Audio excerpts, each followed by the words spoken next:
Good morning. Again, welcome back to our online class of Class 8th Science. Today we are here with the second part of Chapter 18, that is pollution of air and water. So in the first part, I have already told you about the air pollution. I have told you that what are the sources of air pollution and about the global warming and greenhouse effect. So these topics that I have already completed. Now today in this part we are going to study about the water pollution. Firstly we know that what is water pollution, then what are the different sources of water pollution, and we are going to study about the purification of water, about potable water. So these things that we are going to discuss today one by one. So let's know about that what is water pollution and what are the major pollutants that causes the water pollution. So water pollution. You knowing that most of the water that we use comes from the river lakes, and every day men unwanted and harmful substances are thrown or discharged into the river and lakes. So this makes the water of the rivers and lakes impure, or we can say contaminated. So we say that the water has been polluted. So we can say that the contamination of water of rivers, lakes, ponds with unwanted and harmful substances is commonly known as water pollution. So water is said to be polluted when it becomes unfit for drinking or bathing. And these unwanted and harmful substances which make the water impure or contaminated is commonly known as water pollutants. So the major water pollutants that causes the water pollution are sewage, fertilizers, pesticides, industrial waste. Hot water from the power plants and industries is also considered a pollutant. This is because when hot water coming from the power plants and industries is discharged into a river or lake, it raises the temperature of the river or lake water, and this rise in temperature of river water or lake water has an adverse effect on animals and plants living in it. So this is about the water pollution. I have told you that how you will define that what is water pollution and what are the major pollutants that causes the contamination of water. So next is about the sources of water pollution, or we are going to know about that how does the water gets polluted. So there are different sources by which the water gets polluted. The water of river, lakes, ponds gets polluted by the various human activities. So the major cause of the water pollution are first one is dumping of untreated sewage into the rivers that causes the water pollution. Second one is use of fertilizers in agriculture causes water pollution. Third is use of pesticides in agriculture causes water pollution. And fourth one is discharging of untreated industrial waste into the rivers and the lakes causes water pollution. So these are the different sources by which the water gets polluted. So Ganga is one of the most famous river of India, and it sustains most of the northern, central and eastern Indian population. Millions of people depend on it for their daily needs and livelihood. However, recently study by the World Wide Fund for Nature found that the Ganga is one of the 10 most endangered river in the world. The pollution level has been rising for many years.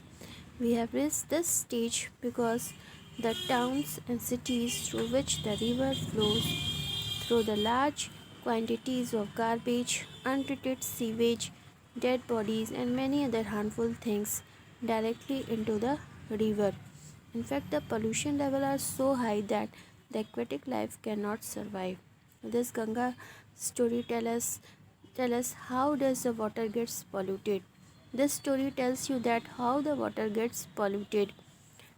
Next is about that I have already told you about that how the industries discharge that contains a harmful chemicals that discharge into the river streams, causing the pollution of water.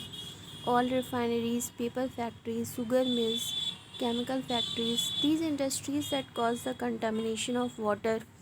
The chemicals that includes arsenic, lead, fluorides, which also leads to the toxicity in plant and animals, and there are regulations to prevent this.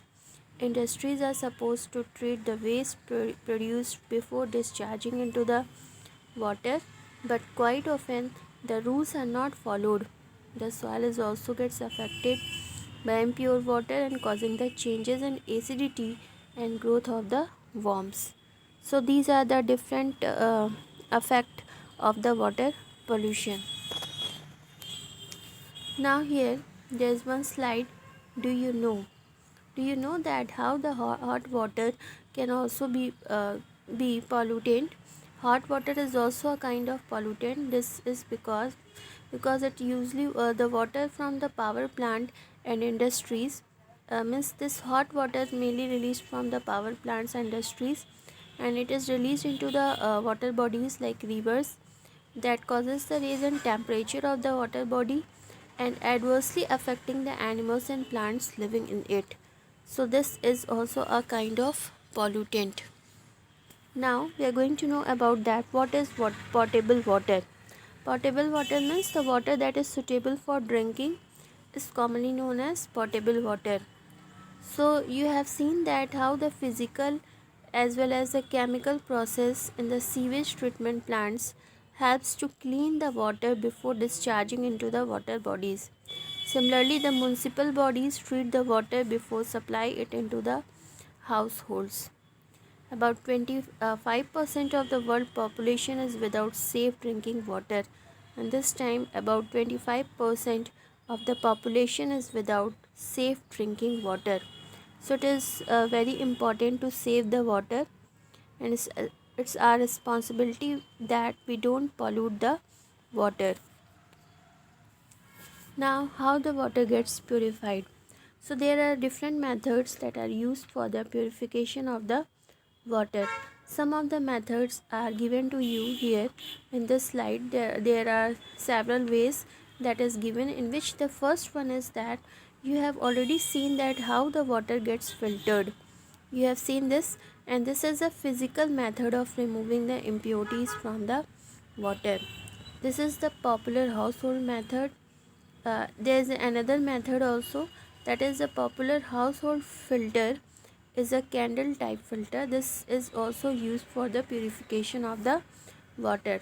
Second one is that household use of boiling and many other method, that is obtaining for safe drinking water. Boiling works by killing the germs present in the water, and chlorination means by adding the chlorine tablets to the water, and this is one of the method that is used for the purification of the water.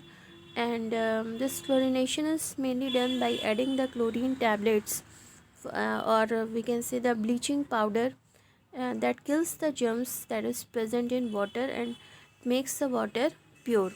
So we must be there must be precautions that we should take, that we should not use more chlorine tablets than specified. Means that it should be used in a specified amount. We should not use in large scale. Next is that we can think the some more creative ideas like reusing the water and used for washing and for other household tasks. For example, the water that is used for washing the vegetables may be used for watering the plants in the garden. So by this way you can reuse the water and to make it used for the different purposes.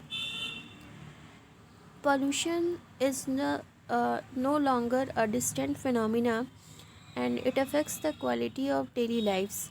Unless we all realize our responsibility, it is very important that we should realize our responsibility and start using the environment friendly process, and the very survival of our planet is in danger, because we are knowing that the survival for our planet is in danger. So it's our responsibility that we should realize our responsibility, and we should not pollute the water, and try to save the water. So this is about the water pollution that I have told you. There are different methods that we should use to conserve the water also. So for example, there are different ways that I am going to tell you that you should use at your home to save the water or to conserve the water. Turn off the tap immediately after use. Get the leaking taps repaired immediately. A leaking tap that trips even once, even every second, wastes a few thousand liters of water every day. Second one is brush your teeth by filling the water in a mug. Leaving the tap running while brushing the teeth may waste several liters of water. Take bath by filling the water in a bucket, not directly under the running tap. Third one is wash the utensils by filling the water in a basin, not under the running tap. And fourth one is use water for washing rice, pulses, vegetables, fruits, for watering the plants at home. Do not use the full flush from the cistern in the toilet when a half flush is sufficient. So these are the different ways for that can be used to conserve the water. So this is about the conservation of water, and this is the last topic of this chapter. So I have told you about the water pollution and about the water pollutants, what are the sources of water pollution, what are the different ways to control the water pollution, and how we can conserve the water. So all the topics are completed in this chapter, and this is the last chapter in your book. And whatever the exercises that is given to you in this chapter relating to the topics that I have told you, just try to solve it yourself, and try to do the exercises, try to learn the question answers also, and complete your work on time. So students, do you work on time and do your studies well? Thank you.